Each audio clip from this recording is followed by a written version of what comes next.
सिने Ink podcast. आप सुन रहे हैं Cine Ink podcast series Lovleen Mukesh. बात निकलेगी तो फिर दूर तलक जाएगी। लवलीन कक्कड़ और मुकेश कक्कड़ दोनों ने एक साथ इंडियन एडमिनिस्ट्रेटिव सर्विस ज्वाइन की और एक लंबे अरसे तक गवर्नमेंट ऑफ इंडिया में जिम्मेदार पोजीशंस पर काम किया। अब रिटायरमेंट के बाद दोनों लंदन में रहते हैं और इस पॉडकास्ट के माध्यम से हर हफ्ते देश विदेश और दूसरे सामाजिक विषयों पर चर्चा करते हैं। लवलीन मुकेश।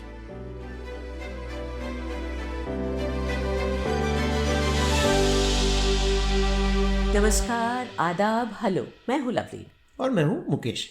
मुकेश, आज मैं सोच रही थी कि ये जो अब फ्रेज आजकल हम लोग कुछ सालों से बहुत सुन रहे हैं, आत्मनिर्भर भारत, जो आत्मनिर्भर शब्द है, इसको क्यों ना डिकोड किया जाए। आत्मनिर्भरता जो है ये बड़ा पावरफुल कॉन्सेप्ट है, ये बहुत इमोशनल कॉन्सेप्ट है और अपील करता है। लेकिन जैसा कि देखा गया है कि हर पावरफुल कॉन्सेप्ट जो है it is prone to being misunderstood.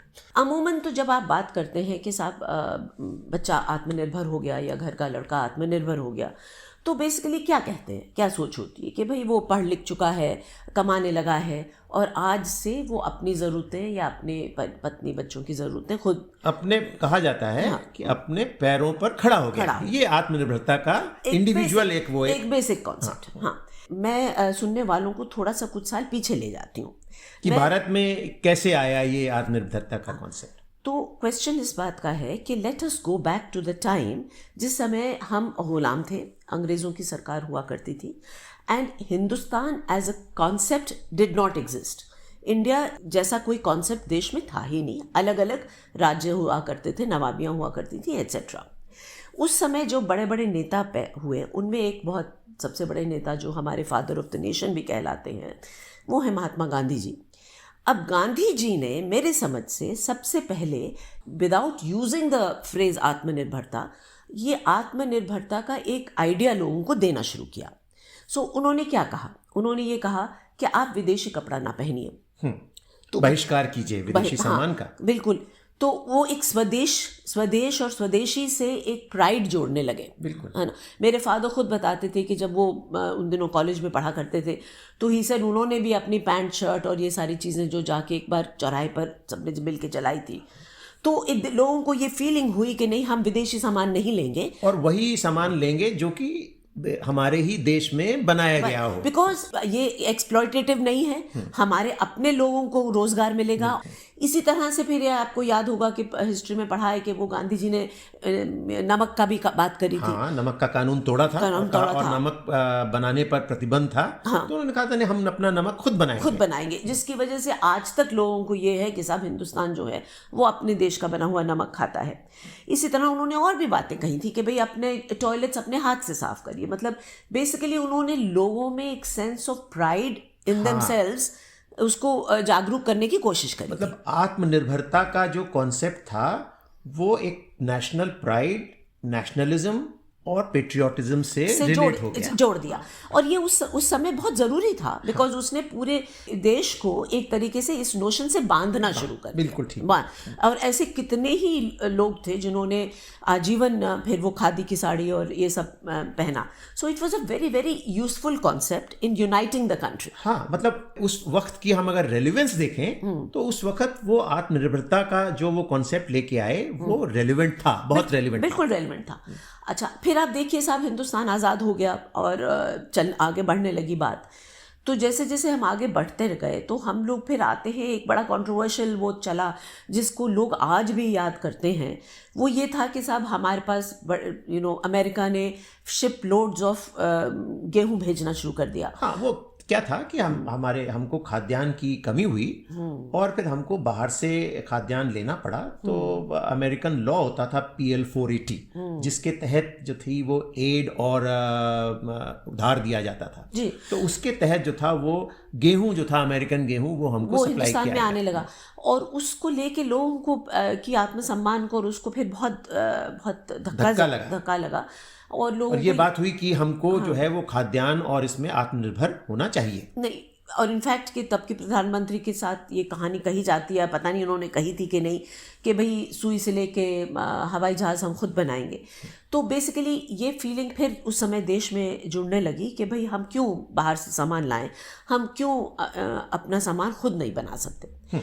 तो उस बाकी सामान पे, प्रोडक्शन वाली बात पे हम आते हैं, लेकिन एक चीज़ जो उस समय बहुत अच्छी हुई कि ये जो खाद्यान्न ना प्रोड्यूस करने से जो हमें धक्का लगा, तो उस समय देश में फूड प्रोडक्शन में जो ग्रीन रेवोल्यूशन आया, उसके तहत हिंदुस्तान आज तक खाद्यान्न और बाकी फूड प्रोडक्ट्स में भली भांति सेल्फ सफिशिएंट है। ग्रीन रेवोल्यूशन भी कहते हैं, ग्रीन रेवोल्यूशन 1, फिर ग्रीन रेवोल्यूशन 2 ऑयल सीड्स वगैरह में आया, ऑयल सीड्स में आया, व्हाइट रेवोल्यूशन आया डेयरी में, शक्कर हम अपनी प्रोड्यूस करते हैं, नमक हम, मतलब जो बेसिक 4-5 चीज़ें चाहिए आपको भोजन पकाने के लिए, उन सब चीज़ों में हिंदुस्तान निर्भर हो गया।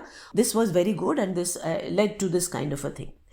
अब सवाल secondly that we need to again look at, देश के रेफरेंस में आत्मनिर्भरता का क्या मतलब है।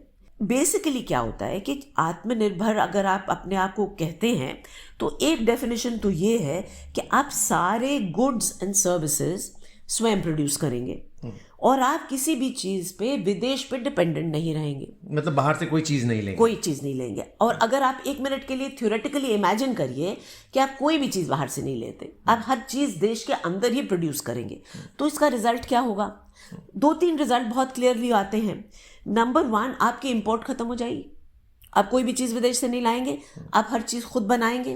तो शुरू में तो यही कहा गया ना कि जो इंपोर्ट है उसको बंद कर दिया जाए, जिससे कि जो फॉरेन एक्सचेंज खर्चा हो रहा है वो रुक जाएगा। अच्छा, बट उसमें 2 चीज़ निकल के आती है। एक तो आप देश आइसोलेट हो जाता है, आप अकेले अपने एक आइलैंड में बंद हो गए हैं, आपको विदेश से या आस पड़ोसी से किसी से कुछ लेना देना नहीं है।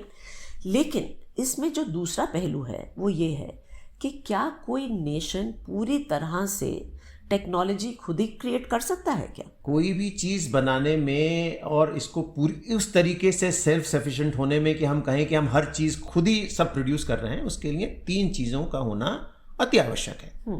पहला तो ये कि उसकी टेक्नोलॉजी जो है वो आपने खुद ही बनाई हो, इंडिजिनसली डेवलप की हो। दूसरा ये कि उस चीज़ को बनाने में जो रॉ मटेरियल है वो सारा आपके देश में ही होता हो। और तीसरा ये भी आवश्यक है कि जो आप बना रहे हैं उसका प्रोडक्शन जो है वो इकोनॉमिकल है। चलिए, तो इन तीनों पॉइंट्स को एक एक करके देखते हैं। हाँ? देखिए तो सो नंबर 1 क्या बोला था आपने?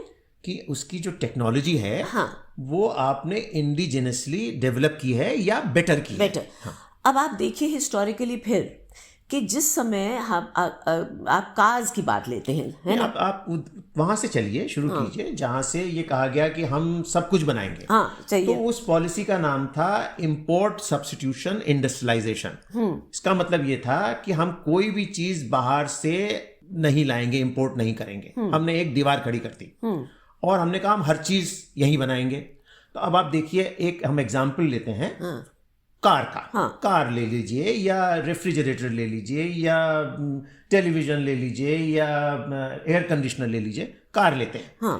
तो अब ये बंद कर देने से क्या हुआ कि जो कार 1940 में आपके पास मौजूद थी, आपकी टेक्नोलॉजी उसी 1940 तक सीमित रह गई। अगर आपने खुद रिसर्च एंड डेवलपमेंट पर ध्यान दिया होता तो उसकी टेक्नोलॉजी आगे बढ़ी होती, तो बेटर प्रोड्यूस होती। लेकिन इसकी वजह से क्या हुआ कि आप उसके बाद से अगले 40 साल तक वही 50 साल पुरानी टेक्नोलॉजी वाली कार को प्रोड्यूस करते रहे।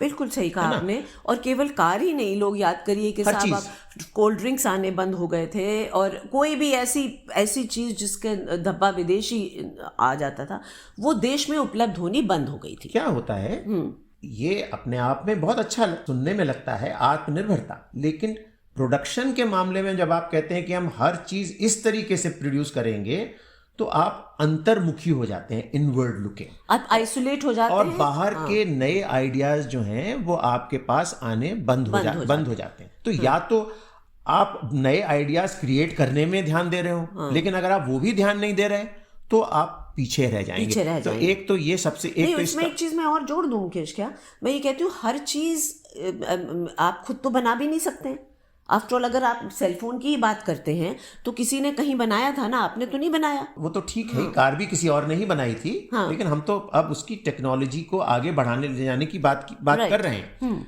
दूसरी बात यह है कि आपकी जो इंडस्ट्री है वो तो अनकॉम्पिटिटिव हो गई।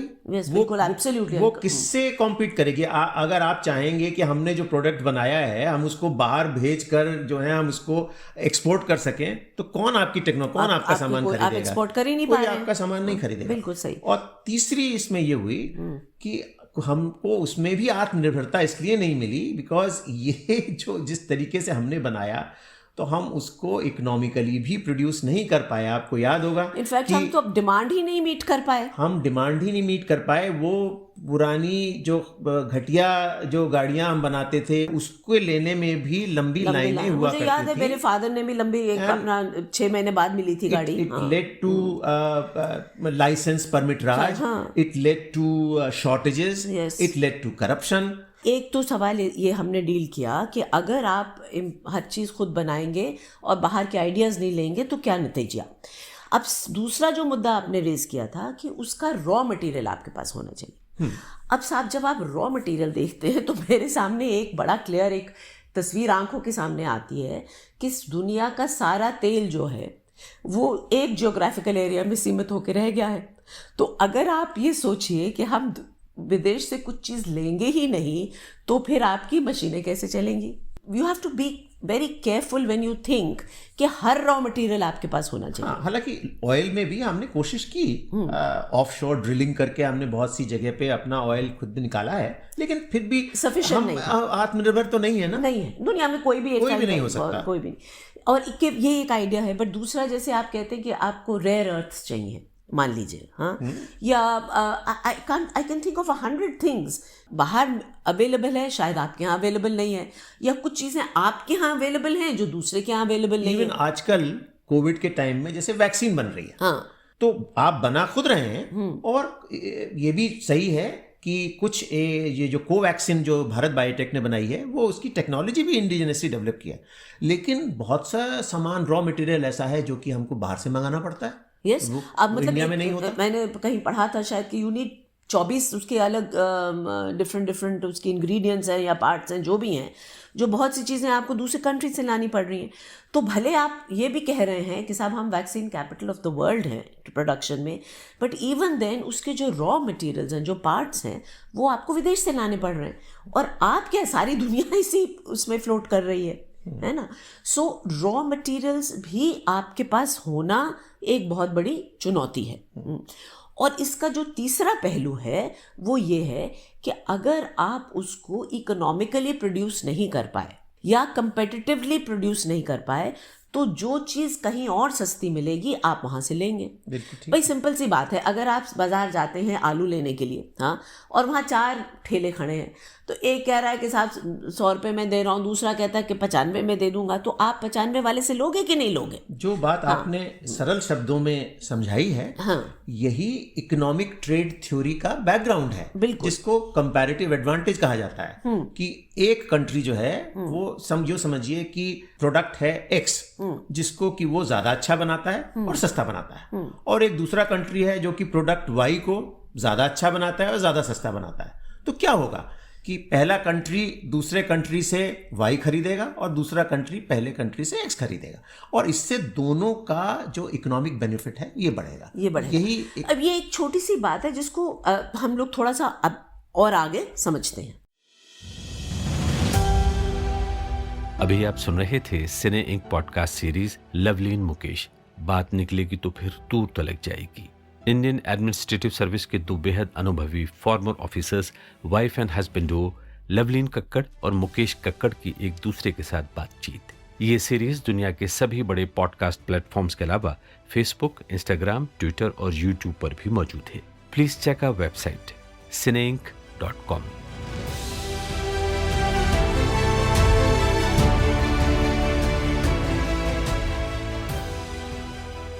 जब दूसरे देशों से सामान खरीदने की बात आती है तो मुकेश, ये एक मैंने पिछले दिनों में देखा है कि ये it seems to have become a very emotional feeling.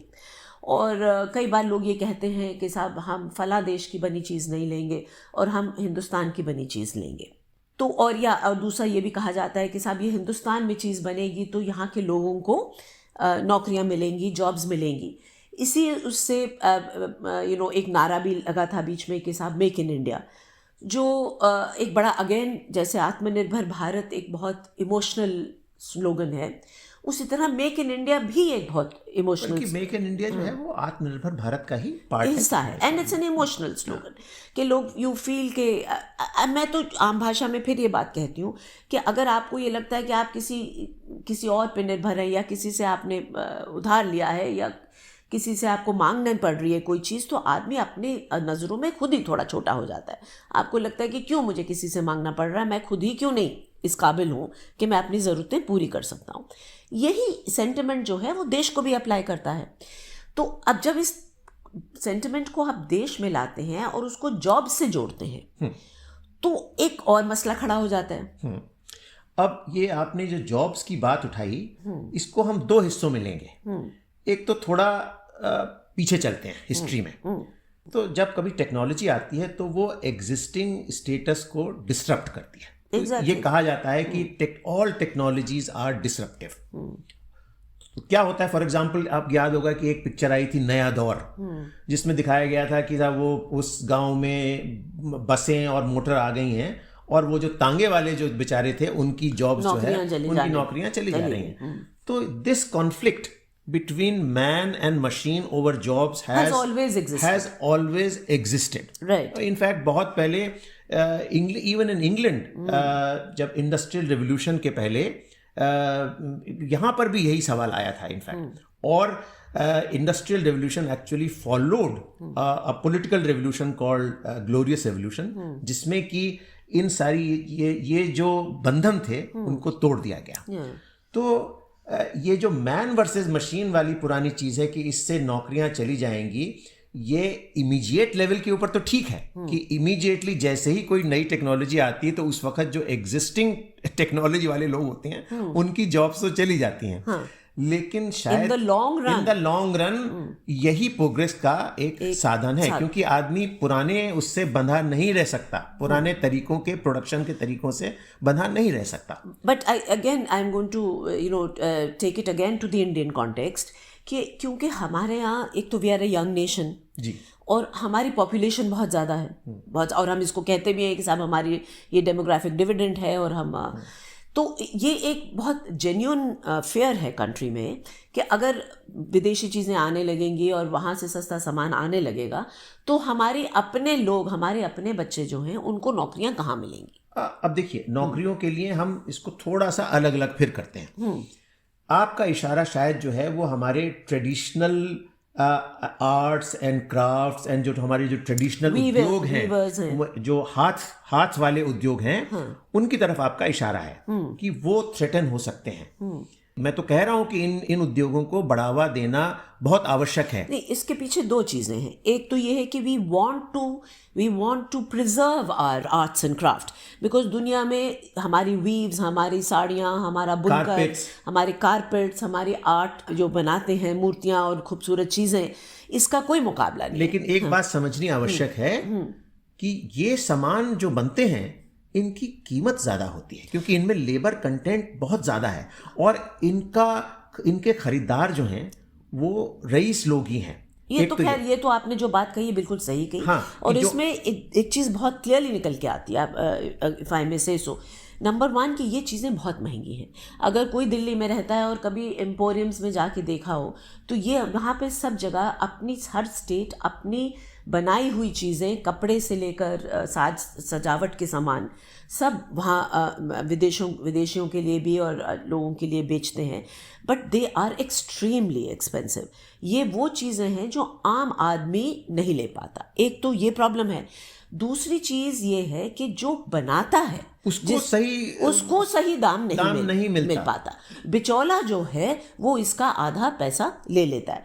तो इस चीज को मेंटेन करने के लिए कुछ गवर्नमेंट सब्सिडीज भी देती है और सपोर्ट करती है इन वीवर्स। करना चाहिए। हाँ। लेकिन मैं सिर्फ इसमें 2 बातें ऐड करूंगा कि बिल्कुल पुराने एरियाज में ये पुराने जो हमारे ट्रेडिशनल आर्ट्स एंड क्राफ्ट्स और दूसरे उद्योग हैं उनको बढ़ावा दिया जाए, लेकिन ये ध्यान रखते हुए कि जो आर्टिजन्स हैं उनको जो है वो सही लेबर करेक्ट मिले। और दूसरा, इनको प्रमोट करने में भी बढ़ावा दिया जाए। अच्छा, हैविंग सेड दिस, इसके बाद मैं एक चीज़ और अपने सुनने वालों के सामने इसके रखना चाहती हूँ कि एक तरफ हमने ये बात मान ली कि हाँ आपको बढ़ावा देना भी चाहिए और करना भी चाहिए और मेक श्योर कि उनको लेबर मिले, लेकिन can the huge demographic numbers of youth that we have, जो हमारे जवान आदमी हैं उनको जॉब्स चाहिए, क्या ये सारे इस कॉटेज इंडस्ट्री वाले सेक्टर में खप सकते हैं?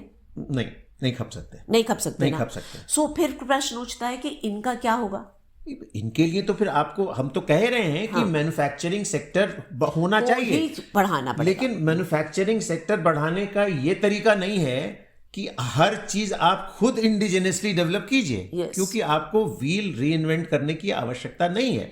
सो बेसिकली जो आप कह रहे हैं, आत्मनिर्भरता की जो कॉन्सेप्ट है उसका कॉन्सेप्ट को विदेशी सामान से को बॉयकॉट करना या डरना से नहीं जोड़ना चाहिए। बिकॉज रिमेंबर, कोई टेक्नोलॉजी कहीं अगर डेवलप्ड है, उसकी फैक्ट्री, उसकी लेटेस्ट टेक्नोलॉजी आप ला के देश में फैक्ट्री लगा के प्रोड्यूस करके अपने लोगों को जॉब्स दे सकते हैं और उसको करने में कोई शर्म नहीं होनी चाहिए। एक और भ्रम उठता है यहाँ पर, आपने क्योंकि जॉब्स की बात कही है और हमने इसको इंपोर्ट से लिंक किया है, तो ये भी लोग कह सकते हैं कि अरे भाई अगर आप हर चीज बाहर से ले लेंगे तो फिर हमारे यहाँ जॉब्स कैसे होंगी, हमारे यहाँ लोगों को कैसे वो मिलेगा। तो ये आर्गुमेंट जो है ये सही नहीं है। ये आर्गुमेंट आज की तारीख में, ये पुराने टाइम में जिस वक्त हमने इंपोर्ट सब्स्टिट्यूशन किया था, तो उस वक्त जो थोड़ा बहुत इंपोर्ट होता था वो जो था वो नॉक डाउन बेसिस के ऊपर होता था। मतलब अगर कोई रेफ्रिजरेटर या कार या दूसरी चीज आ रही है तो वो उसी नॉक डाउन स्टेज में आती थी और यहाँ पर असेंबल हो जाती थी। आई रिमेम्बर दिस कि भाई वो सब विदेश की बनी है, यहाँ के असेंबल हो रही है। तो इसलिए उसमें तो ये बात सही थी कि यहाँ के लोगों को रोजगार नहीं मिल रहा। लेकिन अब जो है रोजगार का ये तरीका नहीं है। अब कोई इंपोर्ट अगर होता है तो वो 2 तरीके से होता है। एक तो टेक्नोलॉजी ट्रांसफर होता है। अगर टेक्नोलॉजी ट्रांसफर हो गया तो यहाँ का जो इंडस्ट्रियलिस्ट है उसने फैक्ट्री लगा ली। इसको आप वैक्सीन से एक्सप्लेन कर सकते हैं कि भाई आप देखिए, अगर फॉर एग्जांपल अगर ऑक्सफोर्ड यूनिवर्सिटी ने वैक्सीन का उसका टेक्नोलॉजी डेवलप करी है, उन्होंने टेक्नोलॉजी उन्होंने इंडिया के फैक्ट्री को इंडस्ट्रियलिस्ट को ट्रांसफर की है।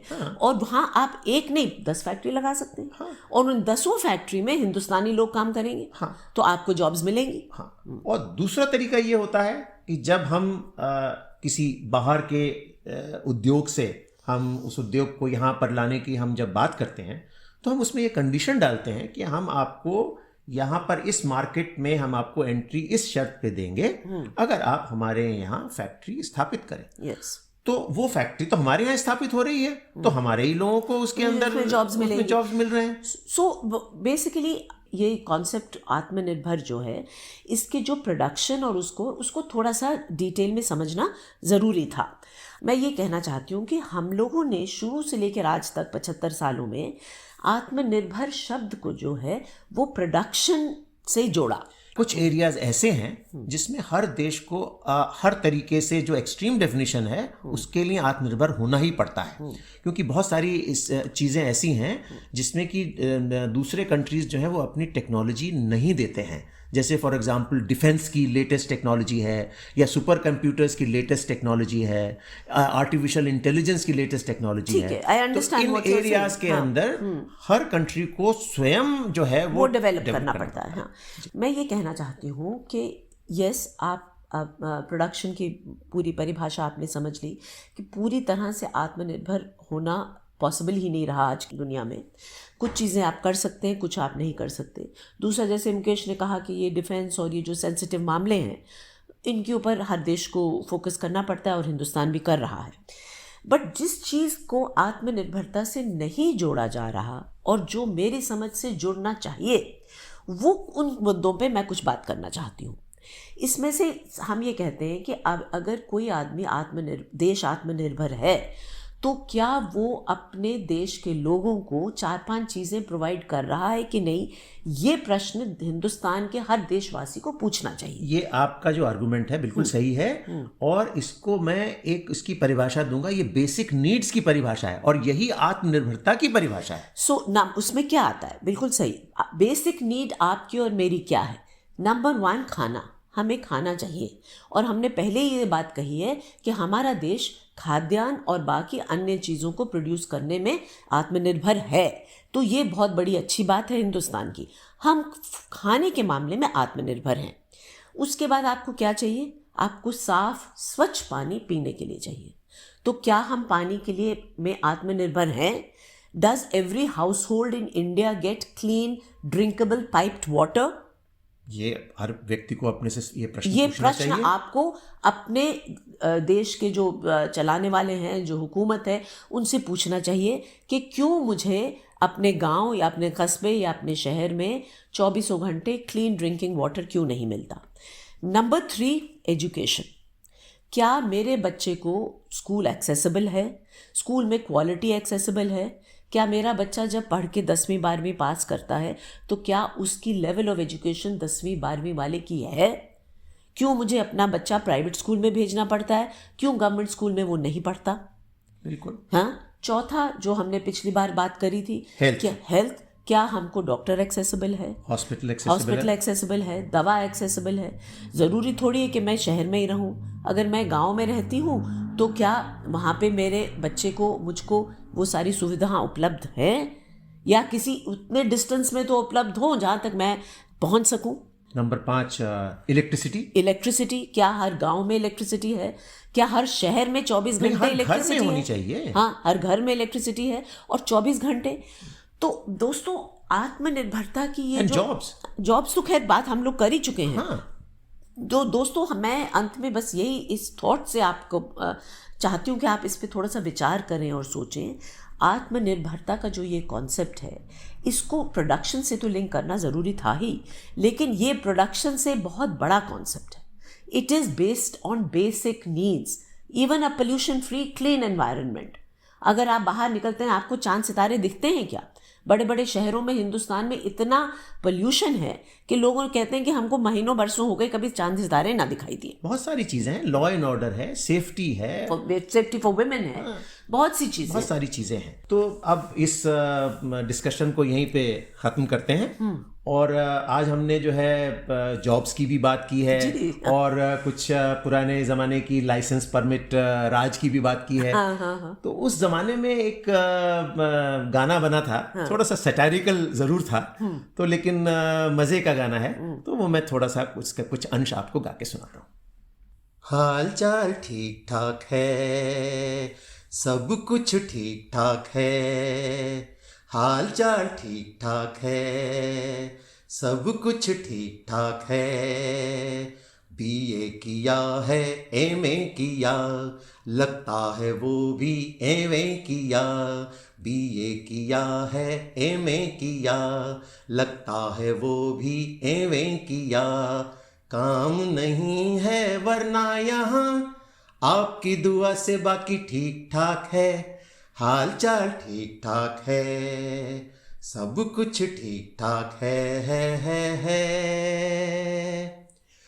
आबो हवा देश की बहुत साफ है, कायदा है कानून है इंसाफ है, अल्लाह मियाँ जाने कोई जिए या मरे, आदमी को खून वून सब माफ है।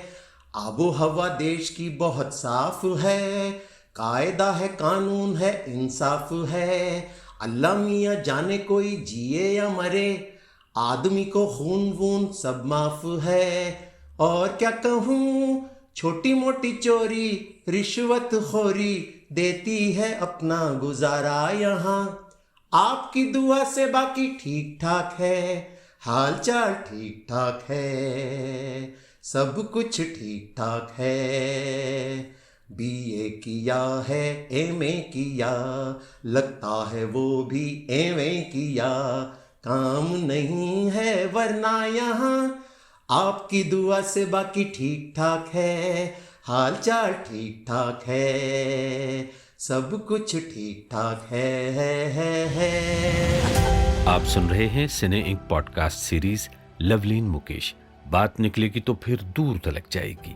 इंडियन एडमिनिस्ट्रेटिव सर्विस के दो बेहद अनुभवी former officers, wife and husband Duo Lovleen Kakkar और मुकेश कक्कड़ की एक दूसरे के साथ बातचीत। ये सीरीज दुनिया के सभी बड़े पॉडकास्ट प्लेटफॉर्म्स के अलावा फेसबुक, इंस्टाग्राम, ट्विटर और यूट्यूब पर भी मौजूद है। Please check our website cineinc.com।